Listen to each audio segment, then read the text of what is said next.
Painted application ધોરણ 6 થી 12ના વિદ્યાર્થીઓ માટે અપડેટ થઈ ચૂકી છે. આ એપ્લિકેશનમાં શું છે? બધા જ વિષયના વિડીયોઝ છે. ગુજરાતની બેસ્ટ ફેકલ્ટી દ્વારા લાઈવ લેક્ચર્સ છે. આઈએમપી પ્રશ્ન છે, ટેસ્ટ સિરીઝ છે અને ગુજરાતના તમામ વિદ્યાર્થીઓ સાથે તમે તમારી કમ્પેરિઝન કરી શકો છો.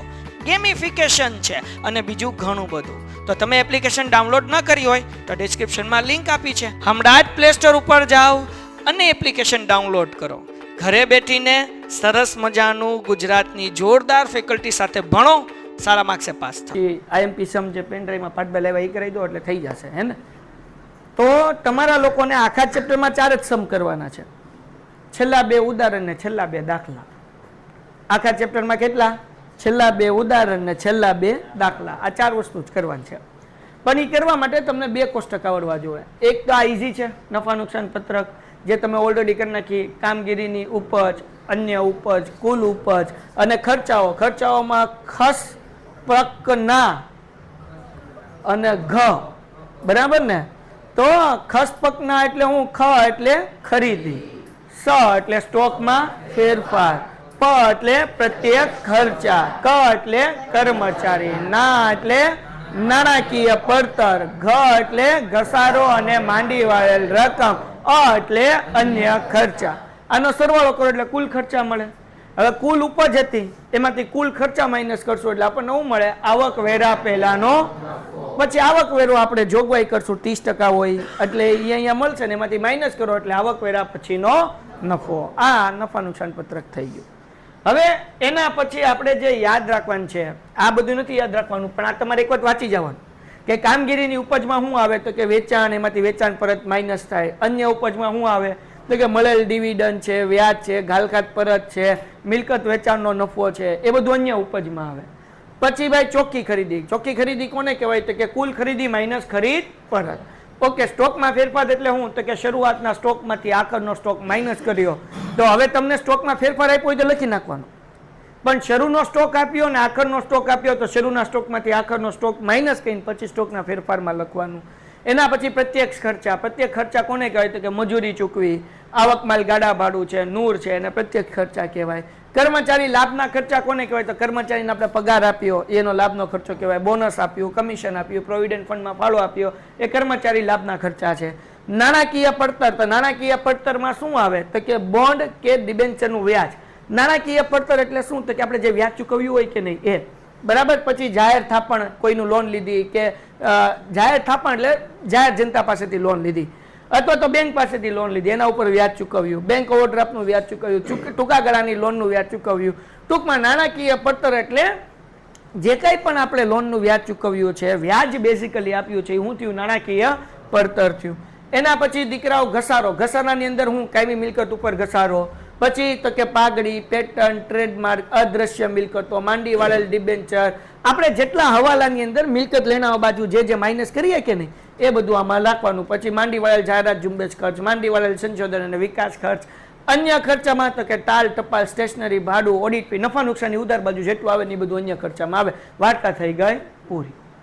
આપણે કરીએ નફા નુકસાન ઉધાર ખાતું, એમાં જે આવે એ બધું શું આવે? અન્ય ખર્ચામાં. તો આ આટલી વસ્તુ આપણે યાદ રાખવાની હોય. દાખલો કઈ રીતના પૂછાય તો આપણે એક દાખલો લઈ લઈએ. હવે જો આ જે છે કે નહીં, અત્યાર લગી આવી રીતના સમ નથી પૂછાણો, પણ આપણે તૈયારી માનસિક રીતે હોવી જોઈએ. કદાચ આ રીતે 11 માર્ક્સનો સમ આપણને આ વર્ષે પૂછાઈ જાય. અત્યાર લગી એક વખત પૂછાણો નથી, પણ હવે બોર્ડમાં હર વર્ષે કંઈક નવું કરે એટલે માનસિક રીતે આપણે તૈયાર હોવા જોઈએ કે ભાઈ કંઈક બોર્ડવાળાએ નવું કર્યું તો આપણને આવડવું જોઈએ. તો કેવી રીતના નવું કરે હું તમને સમજાવું. એના માટે પહેલા આપણે સમજી આવીએ પાકું સરવૈયું. જો પાકું સરવૈયું જે છે કે નહીં એ આપણે પહેલા ભાગની અંદર 2 બાજુ કરતા. એક હતું મૂડી દેવા અને બીજું આવે મિલકત લેણા. તો આ જે છે કે નહીં પેલું મૂડી, ઇક્વિટી અને જવાબદારી મૂડી દેવા છે. ઇક્વિટી અને જવાબદારી શું છે? મૂડી દેવા. પછી તમે જો દાખલામાં ધ્યાનથી જુઓ તો અહીંયા બીજું આવે, નંબર 2 આપેલું જો દેખાય છે તો એ શું આવે? મિલકત, બરાબર, લેણા વાળું એ અહીંયા આવે. ઓકે, તો આપણે કેમ પાકું કરશું? બહુ સિમ્પલ છે. આને પણ હારવાર પાકાત કરતા જઈએ. તો ભાઈ પેલું ઇક્વિટી અને જવાબદારી, તો આ મુખ્ય શીર્ષક કહેવાય. ઇક્વિટી અને જવાબદારી એને શું કહેવાય? મુખ્ય. પછી એના નીચે આવે શેર હોલ્ડર્સના ભંડોળો, બીજું છે બિન ચાલુ જવાબદારી અને ચાલુ જવાબદારી. તો શેર હોલ્ડરના ભંડોળમાં બે વસ્તુ આવે. પહેલા વસ્તુ શું આવે? શેર મૂડી અને અનામત અને વધારો. આ પાકું કઈ બેઠે બેઠું લખી નાખો ને તોય 5 માર્ક આવી જાય. આ પાકું કરવાનું છે અને બેઠે બેઠું શું કરી નાખવાનું છે? લખી નાખવાનું છે. તો આપણે હારવાર પાકું જ કરતા જઈએ. પેલું શું છે ભાઈ? ઇક્વિટી અને જવાબદારી. એમાં પેલું શું છે? શેર હોલ્ડરના ભંડોળો. એમાં કેટલી વસ્તુ આવે? બે. પેલું શું આવે? શેર મૂડી. બીજું અનામત અને પેલું શેર મૂડી, અનામત અને હાલો. તો પેલું શું હતું? ઇક્વિટી અને જવાબદારી. નંબર 1 શું છે ભાઈ? શેર હોલ્ડરના. એમાં શું છે ભાઈ? શેર મૂડી. બીજું શું છે? અનામત અને હાલો. બીજું ટાઇટલ શું છે? બિન ચાલુ. બિન ચાલુ એટલે લાંબા ગાળાનું, ચાલુ એટલે ટૂંકા ગાળાની, બિન ચાલુ એટલે શું? લાંબા ગાળા. તો બિન ચાલુ જવાબદારી એટલે લાંબા ગાળાનું હશે. તો પેલી વસ્તુ લાંબા ગાળાના ઉછીના નાણાં, અન્ય લાંબા ગાળાની જવાબદારી અને લાંબા ગાળાની. તો તમારે યાદ રાખવાનું ઉછીના નાણાં, જવાબદારી, જોગવાઈ. હું યાદ રાખવાનું? ઉછીના નાણાં, જોગવાઈ. તો શું છે? ઉછીના નાણાં જવાબદારી છે એટલે જોગવાઈ કરી નાખવી. વાર્તા પૂરી. વાક્ય યાદ રાખવાનું. હું યાદ રાખવાનું? ઉછીના નાણાં જવાબદારી છે, જોગવાઈ કરી નાખો. હું આવું કરાવું છું, બરાબર ને? હું યાદ રાખવાનું? ઉછીના નાણાં જવાબદારી છે, જોગવાઈ નો બોલે ની માના. હું યાદ રાખવાનું? ઉછીના નાણાં જોગવાઈ છે, બરાબર. ઉછીના નાણાં જવાબદારી છે, જોગવાઈ. આગળ લાંબા ગાળા લખી નાખવાની. વાર્તા પૂરી, બરાબર. તો હું ઉછીના નાણાં જવાબદારી છે, જોગવાઈ. કોઈને કઈ વાંધો? ઉછીના નાણાં જવાબદારી કહેવાય ને, આપણે પૈસા તો દેવા પડે, લીધા તો. ઉછીના નાણાં જવાબદારી છે, જોગવાઈ. ફંડ, પેન્શન ફંડ એટલે શું? એ તો ખબર પડી ગઈ ને. લાંબા સમય જ્યારે કોઈ આપણો એમ્પ્લોય રિટાયર થતો હોય ત્યારે આપણે પૈસા આપવાના છે. કામદાર નફા ભાગ ભંડોળ. આપણે નક્કી કર્યું કે આપણને જે પ્રોફિટ મળે એના 2% આપણે આપણા કર્મચારીઓને આપશું. તો આ કામદાર નફા ભાગ ભંડોળ છે. એના પછી શું છે? કામદારના બચત ખાતા. કામદારનું બચત ખાતું એટલે આપણી ત્યાં કોઈ આવે ત્યારે એક ખાતું ખોલાવ્યું હોય. ઘણી બધી કંપની એવી ફેસિલિટીઝ આપે છે. તો એના બચત ખાતામાં જે પૈસા હોય જ્યારે છૂટો થાય ત્યારે એને શું કરવા પડે? એના પૈસા છે તેને આપણે આપી દેવું પડે. ઓકે. બચત ખાતામાં એ પોતાની સેવિંગ જે છે એ રાખતો જાય. ટૂંકા ગાળાના ઉછીના નાણાં. ટૂંકા ગાળાના ઉછીના નાણાં એટલે 12 માસથી ઓછા સમય માટે હોય. કેટલા મહિના માટે હોય? ઓકે. પહેલા તો ટૂંકા ગાળાની લોન ખબર પડી ગઈ. Bank overdraft, cache credit. Cache credit એટલે એક પ્રકારની ક્રેડિટ છે કે ભાઈ તમે મને પૈસા આપો છો, તમારી આગળ 1 લાખ રૂપિયા બાકી છે, પણ તમે મને 15 દિવસમાં પૈસા આપશો તો હું તમને 1000 રૂપિયા ડિસ્કાઉન્ટ આપીશ. આને કહેવાય કેશ ક્રેડિટ. રોકડમાં પૈસા આપો તો હું તમને શું કરી દઉં? મારે પૈસાની જરૂર છે, હું ફોન કરું કે ભાઈ આની ફી બાકી છે. કેટલી બાકી છે? તો કે 24000. તો કે ભાઈ કામ કરીને ફી દઈ દે નહીં. જો આ તું મને આજ દઈ દે ને 24 બદલે 23 દેજે, પણ દઈ દે ને, મારે કામ છે, 1000 રૂપિયા તમે તારે ઓછા આપજે. તો આ શું થઈ ગયું? Cache credit. ટૂંકા ગાળા માટે આપણે એ પૈસા એને આપી દેવા પડે. વેપારી દેવા. તો એમાં શું આવશે? લેણદારો અને દેવી હુંડી. લેણદારો એટલે વેપારીઓ, દેવી હુંડી એટલે વેપારીના જે બિલ છે કે જેના પૈસા આપણે ચૂકવવાના છે. અન્ય ચાલુ જવાબદારીમાં કઈ કઈ વસ્તુ આવે? ખર્ચા ચૂકવવાના બાકી. જે કાંઈ પણ ખર્ચા ચૂકવવાના બાકી હોય, ચુબા, એ આવશે આની અંદર. અગાઉથી મળેલ આવક, બરાબર, જે આપણે દેવાનું છે. નહીં મંગાવેલ ડિવિડન્ડ. હવે નહીં મંગાવેલ ડિવિડન્ડ એટલે આપણા શેર આપણે બહાર પાડ્યા, મારી કંપનીને ફાયદો થયો, કન્ટેન્ટને, તો મેં નક્કી કર્યું કે હું 10 લાખ રૂપિયા ડિવિડન્ડ આપીશ. એટલે જે લોકોએ મારા શેર ખરીદ્યા છે એ લોકોને હું નફો આપીશ. એક શેરે 5 રૂપિયા ડિવિડન્ડ આપીશ. હમણાં માટે એક શેરનું આવ્યું 5 રૂપિયા આવ્યું ખાલી, પણ મારા માટે તો 10 શેર હતા એટલે 50 રૂપિયા ડિવિડન્ડ આવ્યું. કેટલું રૂપિયા આવ્યું? પણ જેની આગળ 5 લાખ શેર પડ્યા હોય એને તો કેટલી મોટી અમાઉન્ટ થાય. મેં કીધું આ 50 રૂપિયા આટલું હું ડિવિડન્ડ આપ્યું એમ. પછી મને ખબર પડી કે આના તો કરોડો શેર છે, ઘણા બધા આગળ લાખો શેર હોય. તો હવે એને 1 લાખ શેર હોય ને 5 રૂપિયા એક શેરના મળ્યા તો એને કેટલા રૂપિયા ડિવિડન્ડના મળ્યા? 5 લાખ રૂપિયા મળ્યા. કેટલા મળ્યા? તો એના માટે 5 લાખ રૂપિયા કેટલી મોટી અમાઉન્ટ થાય, સમજાણું? તો એ ડિવિડન્ડ મંગાવેલ નથી, હજી લોકોએ માંગ્યું નથી, પણ આપણી આગળ પડ્યું છે, આપણે આપશું. એટલે એ આપણે 12 મહિના કરતાં ઓછા સમયમાં આપણે કંપનીના નફા પછી ડિવિડન્ડ થયું હોય એ આપણે આપવાનું હોય. આવતા 12 માસ દરમિયાન આવતા કરવાપાત્ર ડિબેન્ચર અને પરત પ્રીમિયમ, પછી અગાઉથી મળેલ શેરના હપ્તા અને ગ્રાહક પાસેથી મળેલ એડવાન્સની રકમ. જે એડવાન્સ મળેલું છે એ આપણે જમા થઈ જાય. જમા થઈ જાય કેવી રીતના? દાખલા તરીકે તમે શેરના અરજીના પૈસા મંગાવ્યા છે, મંજૂરીના કોકે એડવાન્સમાં આપી દીધા, તો જ્યારે મંજૂરીના મંગાવશો તો એ હવે આપશે નહીં, તો એ મંજૂરી વખતે શું થઈ જશે? વળી જશે. એટલે એ 12 મહિના કરતાં ઓછા સમય માટે હોય. એના પછી ડિબેન્ચર પર ચૂકવાનું બાકી વ્યાજ, એટલે ચુબા વ્યાજ આની અંદર આવશે. ટૂંકા ગાળાની જોગવાઈ, જોગવાઈની અંદર બે વસ્તુ જ આવે, એક આવે કરવેરો અને એક સૂચિત ડિવિડન્ડ. સૂચિત ડિવિડન્ડ એટલે જે ડિવિડન્ડ દેવાનું નક્કી કરી નાખ્યું છે પણ હજી દીધું નથી, એને કહેવાય સૂચિત ડિવિડન્ડ. ઓકે, કરવેરાની જોગવાઈ તો તમને ખબર જ છે, ઇન્કમ ટેક્સ જે આપણે ચૂકવવાનો હોય, જીએસટી જે હોય ચૂકવવાનો થાય એ. પછી મિલકતમાં તો તમને કાયમી મિલકતમાં ખબર પડે, જમીન, મકાન, પ્લાન્ટ, ફર્નિચર, વાહનો, પછી સાધનો, પછી ભાડાપટ્ટાની મિલકત. અદ્રશ્ય મિલકતની અંદર કાયમીમાં પાઘડી, pattern, trademark, copyright, licence, software અને ફ્રેન્ચાઇઝીસ. ઓકે, એના પછી આગળ વ્યાજે બકુડા. પછી શું છે? બિનચાલુ રોકાણો. બિનચાલુ રોકાણ એટલે શું? તો કે પ્રોવિડન્ટ ફંડમાં રોકાણો. આપણે પ્રોવિડન્ટ ફંડમાં પૈસા રોક્યા. ડિબેન્ચર પરત નિધિના રોકાણો. ડિબેન્ચર પરત નિધિ રોકાણો એટલે શું? મેં ડિબેન્ચર બહાર પાડ્યું. ડિબેન્ચર બહાર પાડ્યું એટલે ગવર્મેન્ટ એમ કે ભાઈ તમે ડિબેન્ચરના પૈસા જાહેર જનતા પાસેથી તો લ્યો છો પણ તમારી કંપની ઉઠી ગઈ, આ બધાને જવાબ કેમ દેવો? એટલે કંપની સેબી, તમે ભણો છો તો સેબી એવું મારી આગળ કરાવે, મને એનો નિયમ નથી ખબર, પણ 30 કે 40% મેં ઓલરેડી જે ડિબેન્ચરની રકમ જાહેર જનતા પાસેથી લીધી છે ઇન્વેસ્ટ કરાવે મારી પાસે. એ હું કરાવે કે જ્યારે મારી કંપની ઉઠે ત્યારે હું આ ડિબેન્ચર પરત નિધિમાં જે મેં રોકાણ કર્યું છે, અગર કંપની ઉપર નીચે થાય, કાંઈ થયું તો એ વેચીને મારે ડિબેન્ચર હોલ્ડર્સને પહેલા પૈસા આપી દેવાના. આને કહેવાય ડિબેન્ચર પરત નિધિમાં રોકાણો. તો એ આપણું કેવું છે ભાઈ? બિનચાલુ રોકાણો છે. ઓકે, પછી આપણને શું કીધું? ગૌણ કંપનીના શેર. ગૌણ કંપનીના શેર એટલે શું? તો કે મારી પેન્ટેડ કંપની છે, એક બીજી કંપની છે જે મેં ખરીદી લીધી. ક્યાં પહોંચી ગયા આપણે? અન્ય કંપનીના શેર કે ડિબેન્ચર. આપણે આ ગૌણ કંપનીના શેરની વાત કરતા હતા. ગૌણ કંપની ક્યારે કહેવાય? હું તમને સમજાવું. માનો કે ફિઝિક્સ વાળા છે એક્ઝામ્પલ તરીકે, હે ને, એમણે જોયું કે ભાઈ રાજસ્થાનની કોઈ એક કંપની છે કે જે એ ખરીદી લે તો એ કંપની એને મદદરૂપ થાય એવી છે, એના રેવન્યુ વધારવા માટે, એના ધંધા વધારવા માટે.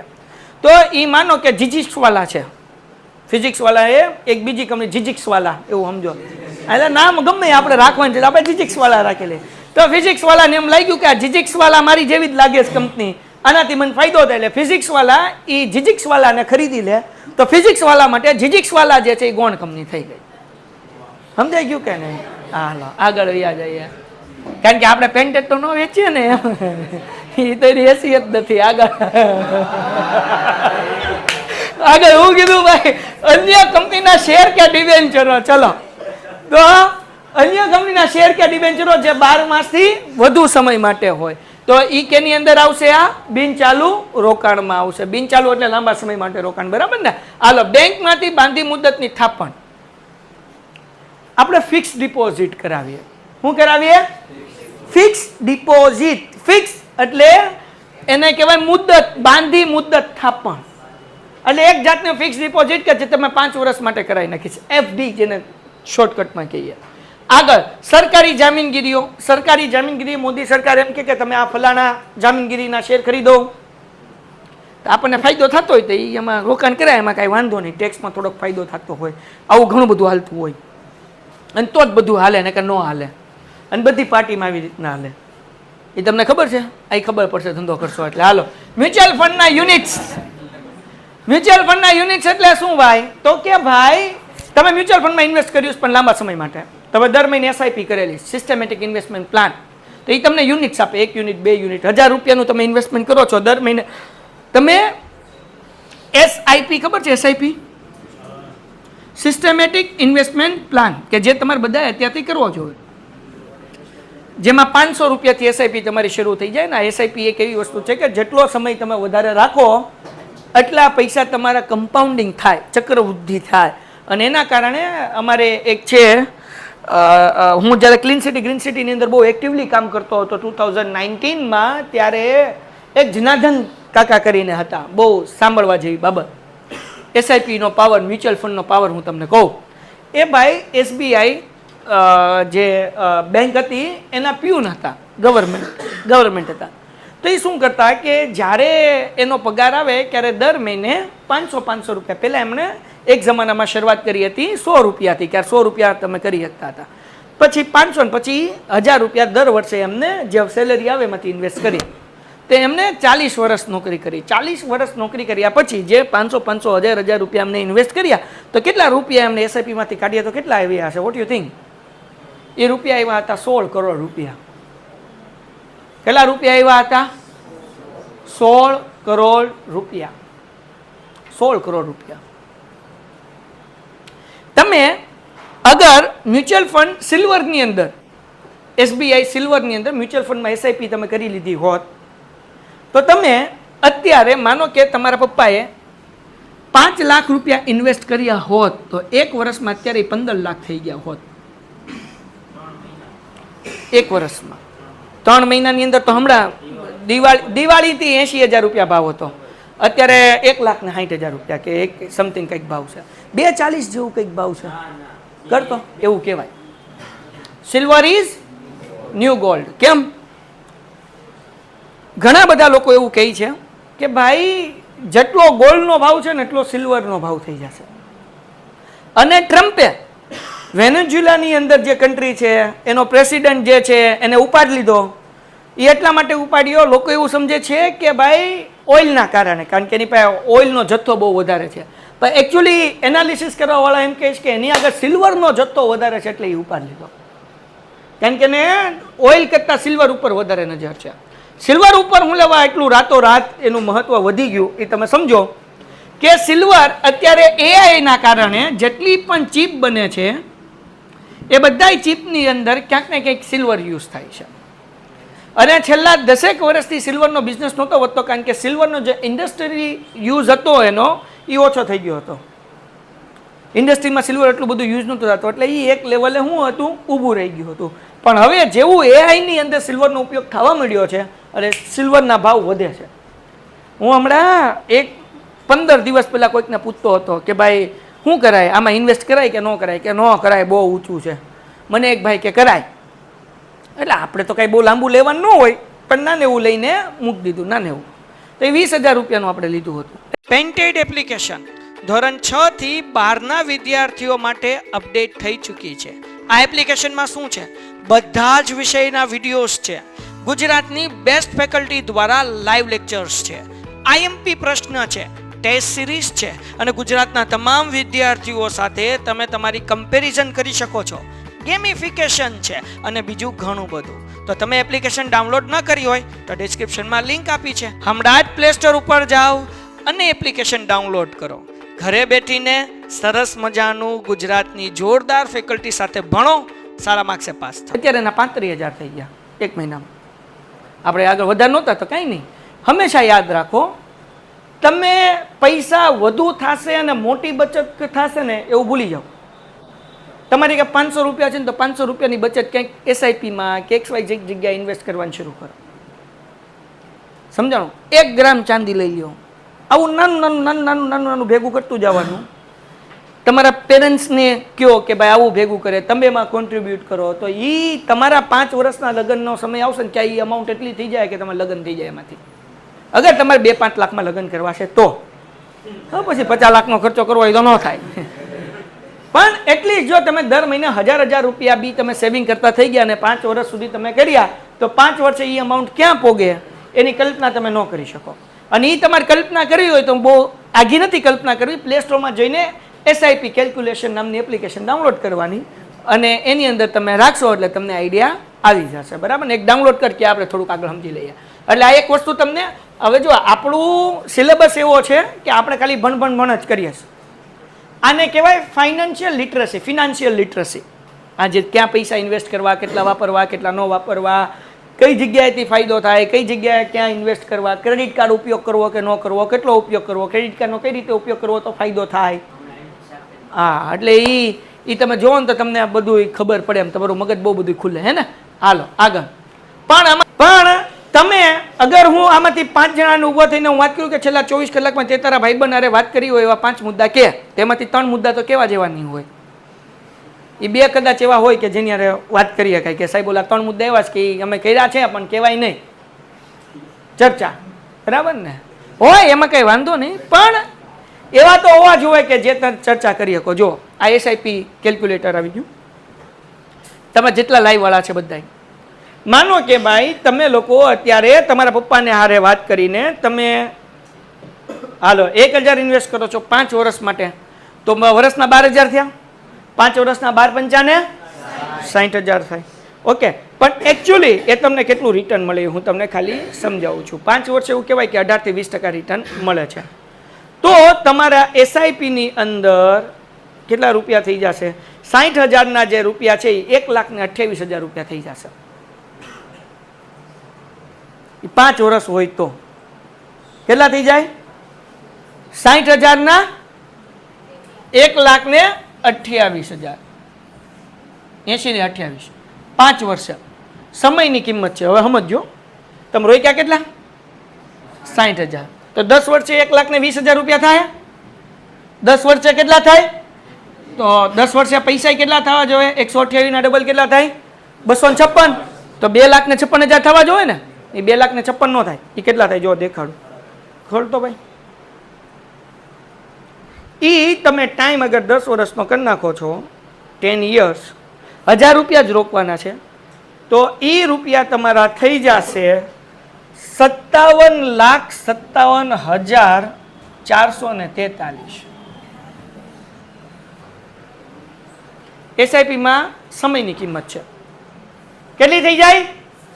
57,57,443. તમે વિચારો કે હજી મારે હમણાં ઉપાડવા નથી, મારો છોકરો કોલેજ જઈને ક્યારે ઉપાડીશ. તમે આ સમય કરી નાખ્યો 20 વર્ષનો. કેટલો કરી નાખ્યો? 20 વર્ષનો ટાઈમ તમે રાખો છો. ઉપાડવાનું નહીં. એ ઉપાડી શકાય, તમે ગમે ત્યારે ઉપાડી શકો, પણ તો પછી એની હા એમ એટલા પૈસા મોટા ન થાય. હા ગમે ત્યારે એસઆઈપીમાં તમે ઇન્વેસ્ટ કરેલા પૈસા 12 કલાકમાં તમારા ખાતામાં આવી જાય. 100% કરવાની. ભલે 500 રૂપિયાની કરો. મારે ઘર લખાવવું હતું. મેં 2014માં 500 રૂપિયાની એસઆઈપી શરૂ કરી હતી. એટલે 500 રૂપિયા એટલે વરના કેટલા થયા? 6,000 રૂપિયા. 2022માં મારે ઘર લખાવવું હતું 7 વર્ષમાં. તો 7 ને કેટલા રૂપિયા થાય?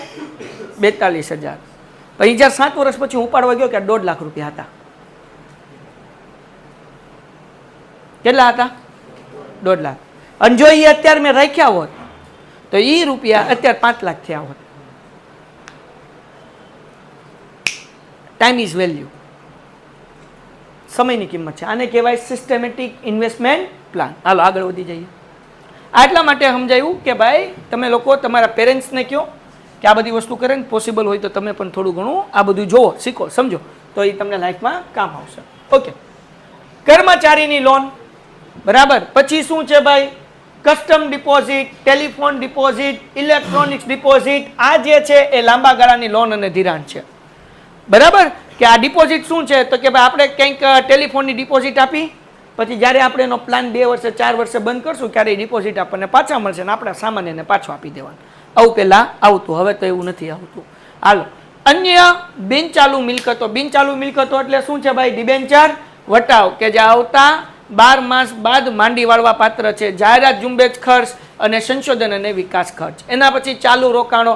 ચાલુ રોકાણની અંદર કઈ કઈ વસ્તુ આવશે ભાઈ? તો કે ભાઈ અન્ય કંપનીના શેર કે ડિબેન્ચર જે 12 માસથી ઓછા સમય માટે રોકાણ કર્યું હોય. વેચાણ પાત્ર જામીનગીરીઓ, એવી જામીનગીરીઓ કે જે આપણે વેચી નાખવાની છે, વેચાણ પાત્ર. પછી સરકારી જામીનગીરીઓ કે જે 12 મહિના કરતાં ઓછા સમય માટે હોય. મ્યુચ્યુઅલ ફંડના યુનિટ, એ આપણે ઓલરેડી ચર્ચા કરી. મ્યુચ્યુઅલ ફંડના યુનિટ એટલે હું? તો કે ભાઈ તમે 500 રૂપિયાનું ખરીદ્યું તો 15 રૂપિયા 20 રૂપિયાનો એક યુનિટ હોય, તો 500 રૂપિયામાં જેટલા યુનિટ આવતા એટલા યુનિટ તમને મળે.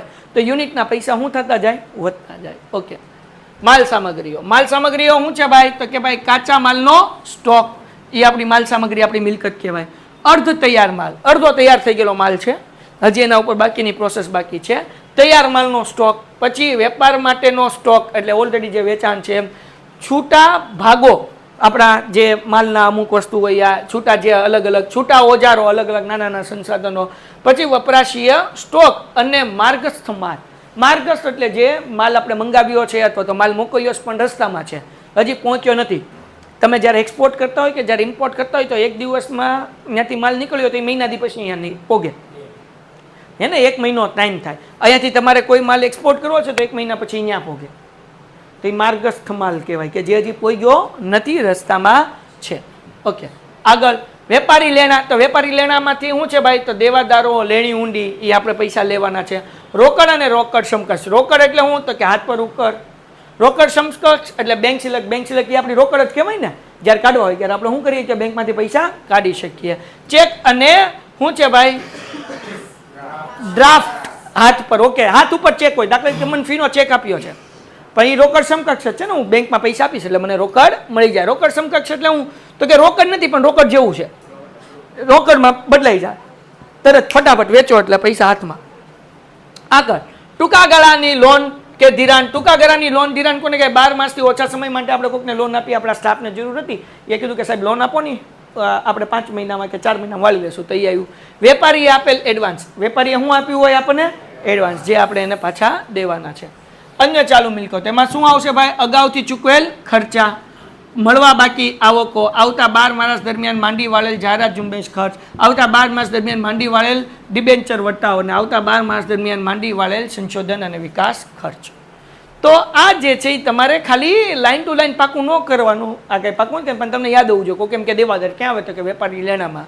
હાથ પર રોકડ, તો કે રોકડ અને સમકક્ષ. તો કે ભાઈ વેપારી આપેલ એડવાન્સ, તો એ ક્યાં આવે? ટૂંકા ગાળાની લોન ધિરાણમાં. પછી તમને એમ કે અગાઉથી ચૂકવેલ ખર્ચા, તો ક્યાં આવે? અન્ય ચાલુ મિલકત. તો આવી રીતના તમને ખબર હોવી જોઈએ કે કઈ વસ્તુ ક્યાં આવે. આ લાઈનમાં પાકું કરવાની જરૂર નથી, પણ તમને ખબર તો હોવી જોઈએ કે ભાઈ કઈ કઈ વસ્તુ આની અંદર આવે. ડન છે? તો આજે મેં તમને 2 ખાતા સમજાવ્યા કે નફા નુકસાન ખાતું શું છે, પાકો સર્વે શું છે. આવતીકાલે આ 2 ખાતા તમારે લોકોને પાકા કરીને રાખવાના છે. કેવી રીતના રાખવાના છે? અને આવતીકાલે જે હું તમને સમ કરાવીશ એ પાકા સર્વૈયાના નફા નુકસાન ખાતાના 4 એકમ સ્વાધ્યાયના કરાવીશ, કે જેથી કરીને તમારા 11માંથી 11 માર્ક્સ પૂરા આવી જાય, અને 2 ઉદાહરણના છેલ્લા દાખલા છે એ કરાવીશ. ડન છે? તો એ આવતીકાલે આપણે ધીરે ધીરે શરૂઆત કરીશું. ડન છે દીકરાઓ? હા બેટા, કાલે આઈએમપી હું બધું કરાવીશ. હવે ધ્યાન રાખો, જેવું આ ચેપ્ટર પૂરું થાય, આ ચેપ્ટર હું લગભગ પરમ દિવસે, કાલ લેક્ચર નથી, પરમ દિવસે પાછો લેક્ચર છે, પરમ દિવસે મારો લેક્ચર હશે 6:30 થી 7:30. એટલે પહેલા હું તમને પ્રવેશના 3 મોસ્ટ આઈએમપી દાખલા કરાવીશ, જેમાં એક દાખલો કેવા દાખલા કરાવીશ? તો કે પ્રવેશના દાખલાની અંદર 3 વસ્તુ નવી છે. મેન છે પાઘડી વેચતા આવડવું જોઈએ. પાઘડી વેચતા આવડી ગઈ એટલે તમે રાજા. તો આખા પ્રવેશ ચેપ્ટરની અંદર પાઘડી 3 રીતે વેચવાની હોય, તો 3 રીતના એક દાખલા કરાવીશ. પહેલું, જૂનું પ્રમાણ અને નવું પ્રમાણ આપેલું છે, એટલે આપણે ત્યાગનું ગોતવાનું પ્રમાણ, જૂનું માઇનસ નવું. બીજું, નવું પ્રમાણ નથી આપ્યું, તો જૂનું પ્રમાણ એ જ આપણું ત્યાગનું પ્રમાણ. અને ત્રીજું, ભાગમાંથી અથવા ભાગનો, ક્યાં ભાગમાંથી અને શું આવે? ભાગનો. તો આ 3 રીતના એક સમ કરાવીશ, કે જેથી કરીને તમારું પ્રવેશ જે છે એ રિવિઝન થઈ જાય. ડન છે? એ પછી હું તમને 3 દાખલા કરાવીશ વાર્ષિક હિસાબના, જે તમારા માટે મોસ્ટ આઈએમપી હશે, જેથી તમારો વાર્ષિક હિસાબ હું થાય રિવાઇઝ થઈ જાય. એટલે 3 ને 3 કેટલા દાખલા થઈ ગયા? 6. એ પછી આપણે રિવાઇઝ કરશું 3 દાખલા શેરના, એટલે 6 ને 3 કેટલા થઈ ગયા? 9. અને આ તો આપણે ઓલરેડી કરીએ છીએ. આ એટલું થઈ જાય એટલે પછી પાઘડી છે, એ તો હાવ ઇઝી છે. એક ચેપ્ટર, એક લેક્ચરમાં આપણે પાઘડી ફટાફટ બધા 3 3 કોષ્ટક જોઈ લેશું. એક લેક્ચરમાં લાભ અને ત્યાગના દાખલા જોઈ લેશું, અને એક ચેપ્ટરની અંદર કદાચ આપણે આવો એક 3 કલાકનો લેક્ચર કરી લેશું. એક સ્ટ્રેચ હશે, એક 4 કલાકનો લેક્ચર હશે, જેની અંદર પહેલા ભાગના નાના ચેપ્ટર બધા પતાવશું. પહેલું ચેપ્ટર થઈ ગયું, પછી ચોથું ચેપ્ટર થઈ ગયું પાઘડીનું, ત્રીજું ચેપ્ટર થઈ ગયું, અને 7મું ચેપ્ટર થઈ ગયું. એટલે 4 કલાકમાં 4 ચેપ્ટર આપણે ફિનિશ કરશું, કે જેના આઈએમપી દાખલા હું તમારી સમક્ષ લઈને આવી જઈશ. એટલે એક 4 કલાકનો આવો આપણે મોસ્ટ પ્રોબેબલી આજ સન્ડે લેક્ચર ગોઠવવાનો પ્રયત્ન કરશું, કે આજ સન્ડે આપણે તૈયારી માર્યો, કે હું તૈયારીમાં થોડોક માનસિક રીતે લઉં, તમે માનસિક રીતે તૈયારી માર્યો, કે આપણે 8 થી 9, 9 થી 10, 10 થી 11, 11 થી 12, 8 થી 12 નો 4 કલાકનો લેક્ચર કરશું. અને એ થોડોક આપણે વહેલા કરીએ, કારણ કે ઘરે મોડું જવું 12 વાગે કરતાં 11 વાગે પૂગી જાય ને તે વધારે મજા આવે. તો 7 થી 11 કરશું, એટલે પછી આખો દિવસ આપણને મળે, કે જેમાં આપણે આપણી રીતના, તમે તમારી રીતના પ્લાનિંગ કરી શકો, હું મારી રીતના બીજું પ્લાનિંગ કરી શકું. એના પછીના સન્ડે મારા મામાના છોકરાના લગ્ન આવે છે, તો થોડુંક મને એનું કામ છે ને, તો બજાર બંધ થાય પહેલાં બૈરી લેતો જાઓ ને, કે પછી ઘરે ગળવા નહીં દે. ડન? તો આપણે 7 થી 11 નો નોન સ્ટોપ 4 કલાકનો લેક્ચર આ રવિવારે ગોઠવીએ છીએ, કે જેની અંદર હું તમને 4 ચેપ્ટર રિવાઇઝ કરાવીશ. પહેલું ચેપ્ટર, પછી ત્રીજું, ચોથું અને 7મું. એના માટે હું પીડીએફ વગેરે પાઠ આગળ બનાવવાનું શરૂ કરાવી દઉં છું. જગમગો પેન્ટેડ એપ્લિકેશન ધોરણ 6 થી 12ના વિદ્યાર્થીઓ માટે અપડેટ થઈ ચૂકી છે. આ એપ્લિકેશનમાં શું છે?